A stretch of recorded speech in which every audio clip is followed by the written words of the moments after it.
Эч кимдин энеси, эч ким апасы оорубасын. Мен неге ооруга баш ийишим керек? Ошол кыйынчылыктарды өтсө дагы кыйынчылыкка туш келип, канчадан сыноолорду өткөзүп атат. Кудайым өзү сыноону көп берет экен. Анын ичиме суу толо баштады. Бул дүйнөдө эч кимдин апасы оорубасын. Цирроз печень деген диагноз коюшту. Кээде жашагың деле келбей кетет. Күйөөм өлүп калган, 34 жашымда эле 3 балам, 3 кызым менен жесир калгам. Дарынын немеси тийбей калды, таасири. Өзүмдүн да үйүмдү сатыкка койгом, бирок өтпөй атат. Азыр менин ичимде суу бар. Колуңан эч нерсе келбегендиктен эмне кыларыңды билбей калат экенсиң.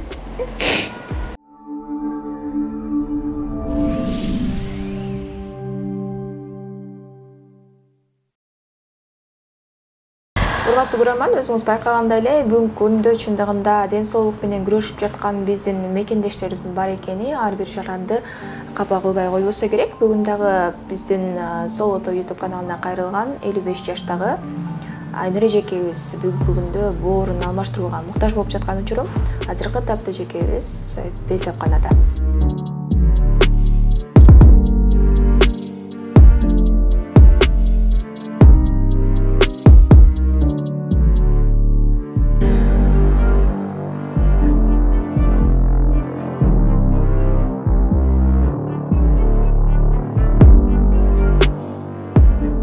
Мен Нусубалиева Айнур Токтогул районунун Өзгөрүш айылында төрөлгөм. Учурда Каракөл шаарында Каракөл шаарынын социалдык өнүктүрүү башкармалыгында башкы адис болуп иштейм. Ушу соц кызматкер болуп 30 жылдан бери мамлекеттик кызматта иштейм. Анан 2021 ушу боорум оң жагы ооруп, больницага барсам эле сразу цирроз печень деген диагноз коюшту.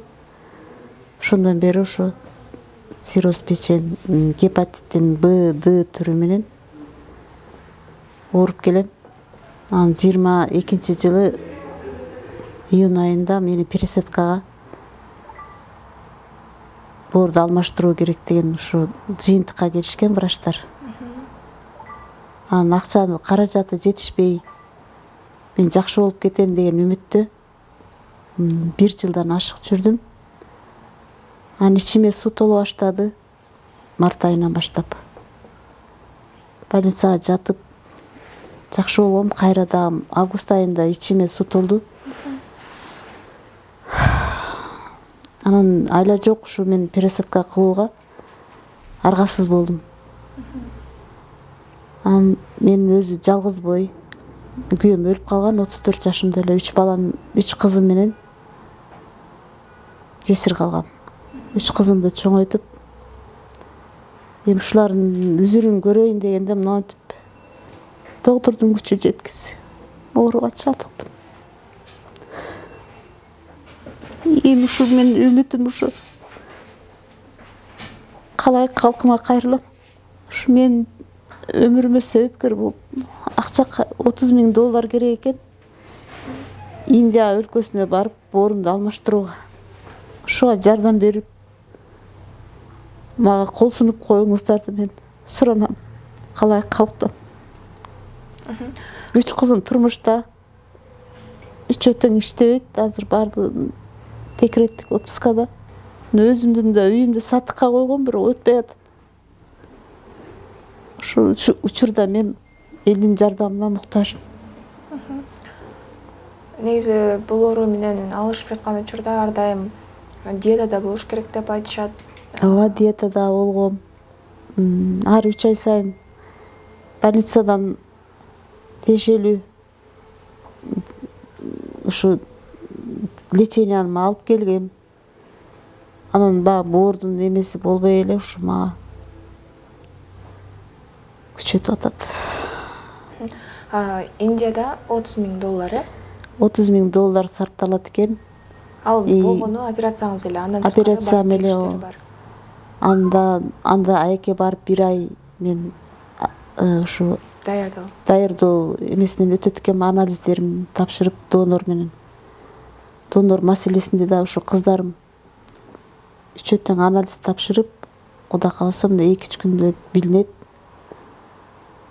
Анан ушу акчаны топтолсо эле Индияга кетүүгө мажбурбуз. Ал жак менен такташтыңыздарбы? Ал жактан ооба ошондой ортомчулар бар экен, сүйлөшүп атабыз. Гарантия бериштиби? Гарантия ошо баягы биз эми барып келгендерден сурап ушу жерде кимдер консультация алып атабыз. Раз эми врачтар менин боорумду алмаштырууга керек дегенден кийин ошо сураштырып атабыз. Алып барып келген адамдар болот экен. Биз албетте өзүбүз жеке өзүбүз бара албайбыз, тил билбейбиз. Ошолорду менен коштоосунда барабыз. А жерге барганда жана тил котормочуларды жалдайт экенбиз. Ошо көптөгөн маселелер бар экен, анан визаларды ачышыбыз керек экен. Эми Кудайымдан жардам сурап отурабыз. Бир Аллахтын колундабыз. Көбүнчө эмнелерден кыйналып атасыз эже? Азыр менин ичимде суу бар. Ошо суумду азайтып, мындай дарылап жок кылууга ушу республикалык улуттук госпиталда дарыланып жатам. Врачтар жакшы, ушу болгон күч аракеттерин жумшап атышат. Эң чоңу кандай болду же? Канча литр суу? Буга чейин алдырдыңызбы же алдырбайсызбы? Ооба, эмеде да алдырган эмесмин, же укол менен жоюлган. Март айында. Март айында да республикалык инфекциялык больницада чыккам. Азыр ушу улуттук госпиталда жатам. Гастроэнтерология бөлүмүндө. Эми ушу мен жакшы болуп кетем деген үмүтүм бар. Элдин жардамы менен акча чогулуп калса. Азыр кандайдыр бир бөлүгү барбы же мындай? Иштешкендерим, тууган урук, классташтарым ушу 1 миллиондон ашты акча азыр. Жарымы что чогулуп калды да. Анан дагы ушу Кудай боордошторум ушу берешенин колдорун дагы кичине сунуп койсо, $30,000 жетип калса эле операцияга барууга даярмын. Ар кандай оюңа келет. Депрессияга түштүм мен. Бооруңду алмаштырабыз дегенде күтүлбөгөн жерден врачтын айтуусунда мен депрессияга түшүп 1 жыл ичинде арыктап, өзүм кайра артка кеттим да, анализдерим начарлап дегендей. Кайра жакшы ушу диета кармап келатам. Көп оор нерсе көтөрүүгө болбойт экен. Көп басууга болбойт экен. Адамдык көп нерселер чектелип калат экен. Экинчи топтогу майып катары азыр эсептелем.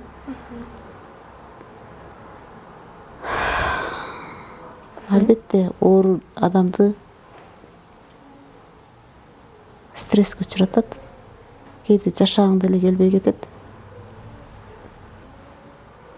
Адам болгондон кийин алдыга үмүттү үзбөшүм керек деп мен өзүм кайра кубат берем. Мен эмнеге ооруга баш ийишим керек деп. Дал ушул операция болсун деп канча убакыт беришти же канча убакыттын ичинде ушул көрсөтүлгөн сумманы чогултуп келип? Ушу акчанын топтолгонуна карап, ушу менин оорумдун маселеси чечилет деп ойлойм.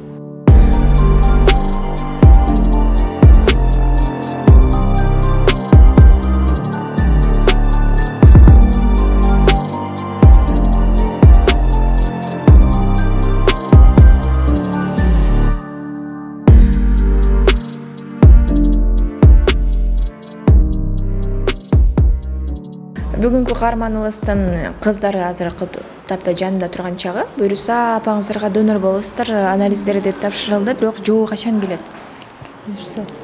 Буюрса бүгүн эртең уже жобу билинип калат. Эртең кечке чейин уже кимибиз донор болорубуз билинип калат. Үчөөбүз тең анализ тапшырдык. УЗИ болгон кандарды анализдерди тапшырдык. Эртең болсо билимди калып бардык.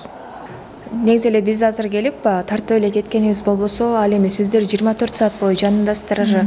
Дайыма кабар алып, эжекебиздин азыркы учурдагы абалы кандай? Абалы кичине оор эле, анткени уже дарылар таасир бербей, уже ичкени таркап атат да. Анан ошо эртелетсек жакшы болмок. Бизге канчалык эрте болсо ошончо жакшы экен, анткени ден соолук да өтө начарлабай, иммунитет да кичине күчтүү болот экен. Азыр ошо канчалык кечиктирсек ошончолук кеч болуп, биздин докторлор да жардам бере албай калат экен. Ошон үчүн эртелетип биз анализдерди тапшырдык. Бүгүн буюрса, эртең чыгат буюрса. Ошо эртең так маалымат уже даана болот. Анан ошо сиздердин жардамыңыздарды сурайт элек. Апамдын жанында дайыма эле турабыз. Ушу кандай оору келбесин, бирок оорун бербесин.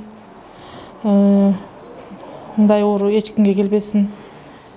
Кыйын эле болуп атат. Мындай биринчи жолу башыбызга түшүп атат. Эч кимге мындай болбосун. Баарыңарга. Ошо.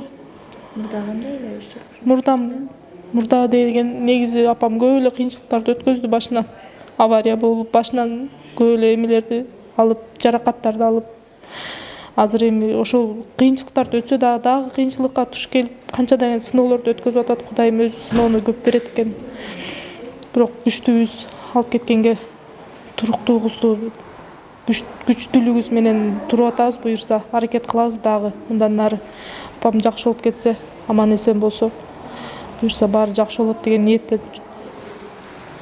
Негизи эле көпчүлүк эле ушул оору башталганда эле аракет кылбастан же болбосо дал ушундай элге кайрылуудан тартынып, уялып да жүрө беришет да. Эже да чечим кабыл алуу дагы ошол учурда болду. Анткени 2 жыл мурун эле билинген бул оору бизге. Бирок биз ошо жаштык кылдыкпы билбейбиз. Апам дагы операция десе эле сразу операция дегенде эле шок болот экен адамчы.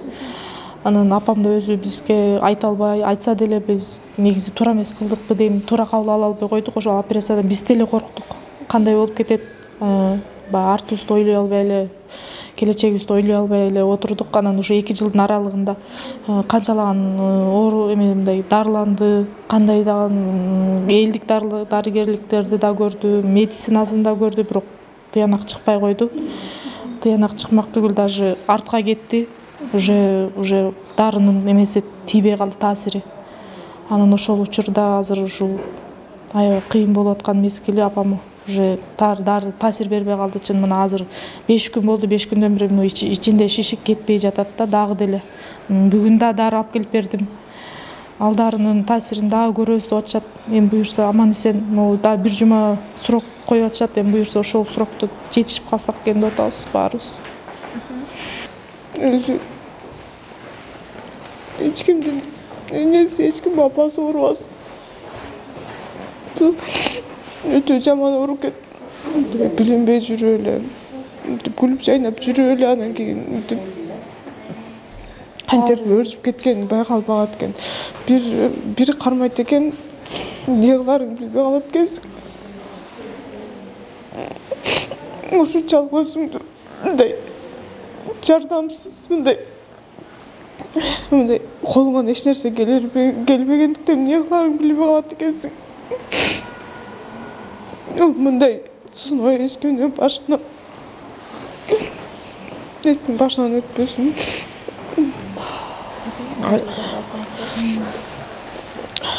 Урматтуу элим, ушуга чейин да жардам бердиңиздер. Ошо бардыгына рахмат, Алла ыраазы болсун. Бирок дагы суранарым, дагы жарым сумма калды. Буюрса ошону чогултканга жардам сурайм. Жардамыңыздарды аябаңыздар. Бул дүйнөдө эч ким апасы оорубасын. Кыргыз калкым, сиздерден суранабыз. Апамдын ден соолугуна себепкер болуп, сиздер аманчылыгына жардам берүүңүздөрдү суранабыз. Бул дүйнөдө жалгыз эне оорубасын. кылган жакшылыктарга чейин ушул убакка чейин кылган жакшылыктарыңыздарга жардамыңыздарга ыраазыбыз. Дагы да болсо кичине болсо дагы жардам бериңиздерди өтүнөбүз.